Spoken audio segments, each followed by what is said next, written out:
नमस्ते दोस्तों, मैं doctor Keshav Kshirsagar additional collector साहब के साथ आज लोग हम जैसे सर ने हमको बोला था कि मंगलवार को मीटिंग रखेंगे, तो मंगलवार की मीटिंग के लिए हम लोग आए हैं। लेकिन कलेक्टर साहब ने जो हमको बोला, उन्होंने अच्छी बातें बोली कि वो कल ओला उबर रैपिडो से लिख के लेंगे कि हम लोग जो गवर्नमेंट रेट दी है उसको फॉलो करेंगे। लेकिन हमने इनसे रिक्वेस्ट किया कि कल नहीं आज लिख के दो, तो वो बोले आज नहीं कल लिख के देंगे, तो हमने वो भी एग्री किया। लेकिन इतना बोला कि जो मीटिंग हुई उसके मिनट्स हमको दे दो। लेकिन सर का बोलना है कि मैं मिनट्स मीटिंग में नहीं दे सकता हूँ। मैं अभी 6:45 मेरा घर में जाने का समय हो गया है, तो मैं सर से एटलीस्ट निवेदन करूंगा, तो चलो आप मिनट्स मीटिंग में तो नहीं दे सकते, लेकिन एक बार लोगों से बताओगे क्या क्या हुआ है, तो हम लोगों को बता सकते हैं की आंदोलन पीछे लो और घर पे चले जाओ। तुम्ही सांगू शकता सर लोकांना की काय काय ठरलं आजच्या मीटिंगमध्ये? हे बघा, या ठिकाणी या आंदोलनाच्या संदर्भाने आपण ओला आणि उबेर कंपनीला या ठिकाणी बोलवलं होतं. ओला आणि उबेर कंपनीच्या बरोबर यांनी या संघटनेनी काही जे महत्त्वाचे जे मुद्दे आहेत त्या मुद्द्याच्या अनुषंगाने आपण चर्चा केली. पहिला जो मुद्दा होता की जे टेरिफ जे अडॉप्ट केलेलं आहे त्याचा बेस आरटीएचे रेट आहे का, या संदर्भामध्ये मी कंपनीनं सांगितलेलं आहे की तोंडी सांगून चालणार नाही, तुम्हाला जे काय आहे ते रायटिंगमध्ये द्यावं लागेल.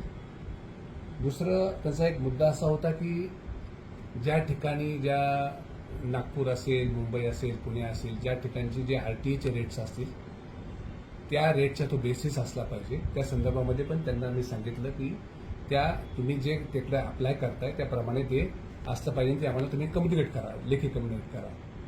तिसरी गोष्ट त्यांनी सांगितली की हा जो काही लोकांचे आयडी ब्लॉक केलेत जास्त पैसे घेतल्यामुळं, तर त्या संदर्भामध्ये सुद्धा मी कंपनींना सांगितलेलं आहे की जर त्यांचा जे ज्या आधारावर त्यांनी घेतलेलं आहे टिकीट त्याचा जो आरटीएचा रेट असतील तर त्या संदर्भामध्ये तुम्ही अशा प्रकारचं जे आयडी आहे ते ब्लॉक करू नयेत.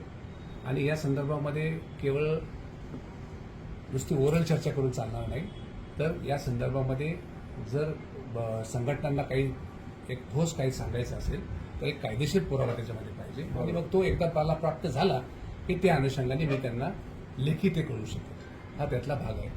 तर या संदर्भामध्ये शासन एकदम सकारात्मक विचार करतंय आणि ज्या बाबी च्या अनुषंगाने जे आंदोलन चाललंय ते आंदोलन